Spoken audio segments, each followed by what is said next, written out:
നമസ്കാരം. വാക്കുകൾ കൂട്ടിച്ചൊല്ലാൻ വയ്യാത്ത കിടാങ്ങളെ ദീർഘദർശനം ചെയ്യുന്ന ദൈവജ്ഞരല്ലോ നിങ്ങൾ. ഗാസയില് വീണ് തകർന്ന് പൈതങ്ങളുടെ നിലവിളി, അത് ശാപവചനങ്ങളായിരുന്നു. അതിൻ്റെ ഫലമാണ് നമ്മൾ ഇന്ന് കണ്ടത്. തല ഉയർത്തി നിൽക്കാൻ വയ്യാത്ത മനുഷ്യ പിശാച് നെതന്യാഹു. ഇവിടെ നാം സ്വയം മറന്നു പറയുകയാണ്, അന്ന് ഹിറ്റ്ലർ ചെയ്തതാണ് ശരി, ഹിറ്റ്ലർ ആയിരുന്നു ശരിയെന്ന്.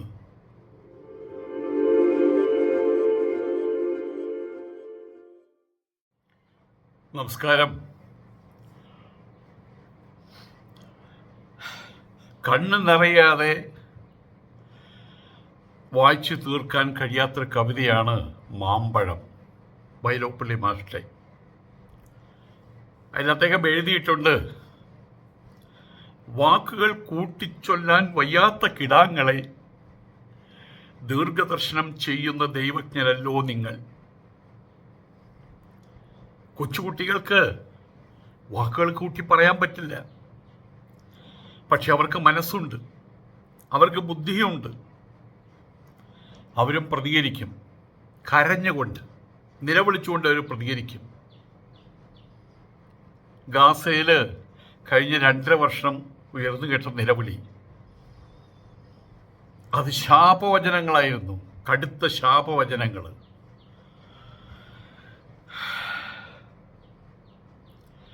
ഏതായാലും മനുഷ്യത്വം മരിച്ചിട്ടില്ലാത്ത രാഷ്ട്രങ്ങളും രാഷ്ട്ര നേതാക്കളും നെതന്യാഹു എന്ന ഇരുകാലി പിശാചിന്റെ തല പിടിച്ച് താഴ്ത്തി മണ്ണിൽ ഇടിച്ചു.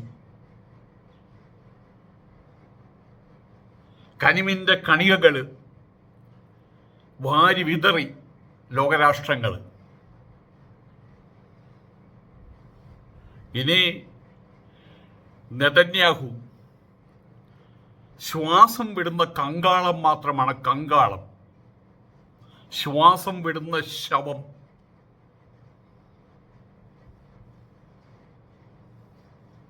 അതിനോട് ഇത്രയേ പറയാനുള്ളൂ, ഹേ ഇരുകാലി മൃഗമേ, നിങ്ങൾക്കിനി ഈ ലോകത്ത് ജീവിച്ചിരിക്കാൻ അർഹതയില്ല.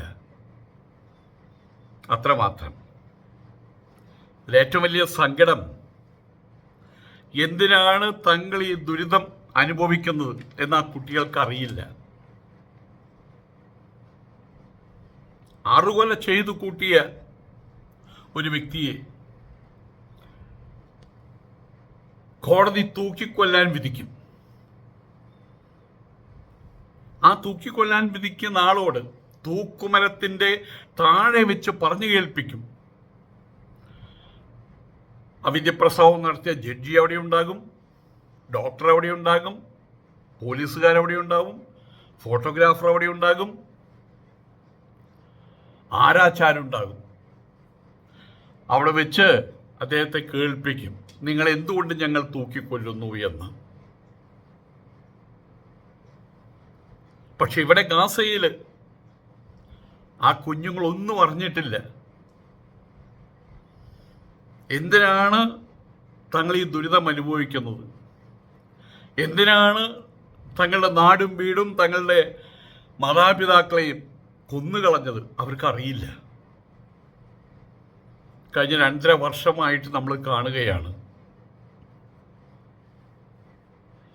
നാളിതുവരെയായിട്ട് നമ്മൾ പറഞ്ഞു കിടന്നൊരു കഥയുണ്ട്, ഒരു കാര്യമുണ്ട്. നരാധമന്മാർ പലരും ഉണ്ടായിട്ടുണ്ട് ഈ ലോകത്തിൽ. പുരാണത്തിലുണ്ട്, ഐതിഹ്യത്തിലുമുണ്ട്, ചരിത്രങ്ങളിലുമുണ്ട്. പക്ഷെ ആ നരാധമന്മാരിൽ പ്രഥമൻ അത് മറ്റാരുമല്ല, അത് ഹിറ്റ്ലറാണ്. കഴിഞ്ഞ അനേക വർഷമായിട്ട് 10-85 വർഷമായിട്ട് നമ്മൾ പറഞ്ഞു നടന്നിരുന്ന ഒരു കാര്യമാണത്. ഇന്നിപ്പോ ആ ഒരു സ്ഥാനത്ത് നെതന്യാഹു എന്ന മനുഷ്യപിശാചിനെ നമ്മൾ പ്രതിഷ്ഠിച്ചു കഴിഞ്ഞു. ഇതിൻ്റെ പ്രതിഷ്ഠാപനമാണ് നാം ഇന്നലെ യുണൈറ്റഡ് നേഷൻസ് ജനറൽ അസംബ്ലിയിൽ നമ്മൾ കണ്ണുകൊണ്ട് കണ്ടത്. ഹിറ്റ്ലർക്ക് ഹോളോകാസ്റ്റ് ആയിരുന്നു, നെതന്യാഹുവിന് ഗാസ. ആ വ്യത്യാസം മാത്രമേ ഉള്ളൂ. 1933 മുതൽക്ക് 1945 വരെയുള്ള കാലഘട്ടത്തിലൊരു വ്യാഴവട്ടക്കാലം, അന്ന് രണ്ടാം ലോകമഹായുധം കൊടുമ്പിരിക്കൊണ്ടിരിക്കുന്ന സമയം, അന്ന് ജൂത വംശഹത്യയായിരുന്നു, ജനോസൈഡ്. അന്ന് കൊല ചെയ്യപ്പെട്ടത് 60 ലക്ഷം പേരാണ്, ജൂതന്മാർ 60 ലക്ഷം പേര്. വെറും 80-85 വർഷങ്ങൾക്ക് മുൻപ് മാത്രം ഈ ലോകത്തിൽ അരങ്ങേറിയ ഒരു പൈശാചിക പ്രകടനം.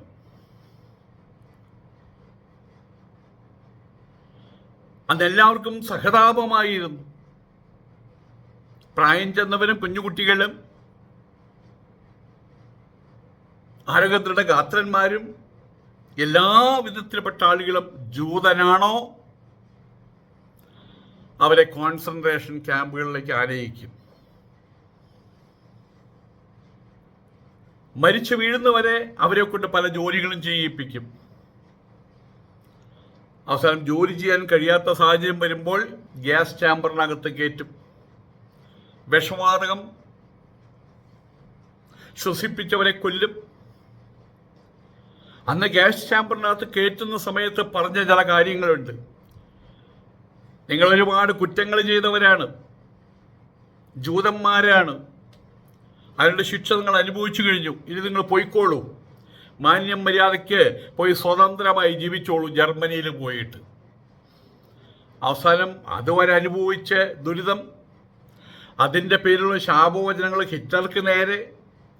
പക്ഷെ ആ ഒരു നിമിഷത്തിൽ അവർ പറഞ്ഞു, എത്രയാണെങ്കിൽ പോലും ഹിറ്റ്ലർ ഞങ്ങൾക്കൊരു ജീവിതം തരാൻ പോവുകയാണല്ലോ, ഈ വഴിക്കാണ് കടന്നോളൂ.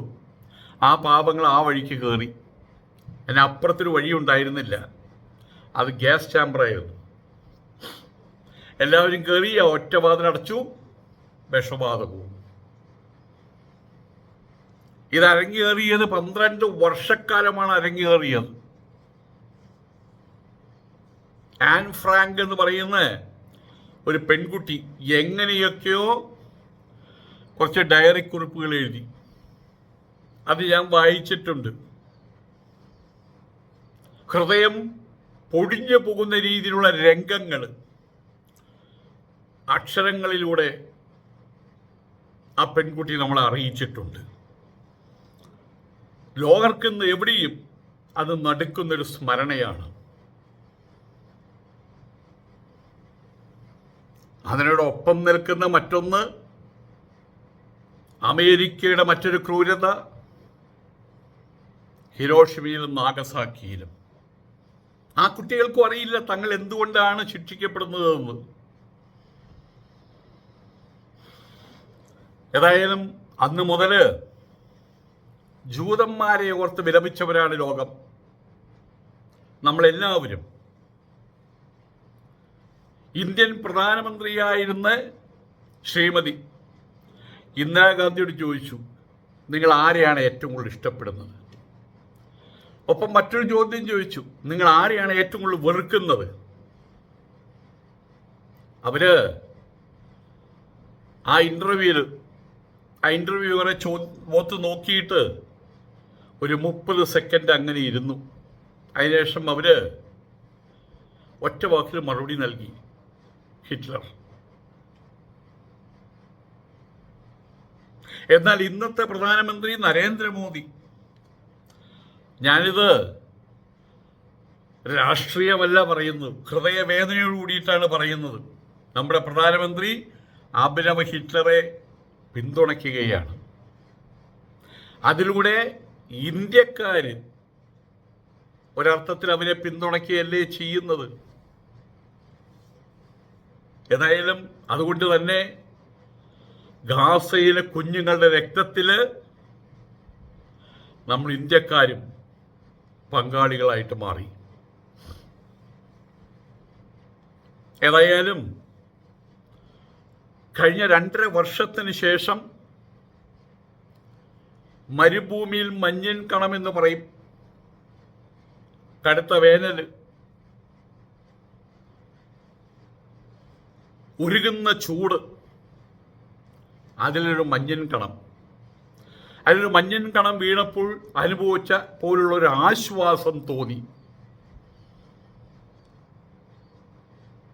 ലോകരാഷ്ട്രങ്ങള് യുണൈറ്റഡ് നേഷൻസ് ജനറൽ അസംബ്ലിയിൽ, ഐക്യരാഷ്ട്രസഭയുടെ ജനറൽ അസംബ്ലിയിൽ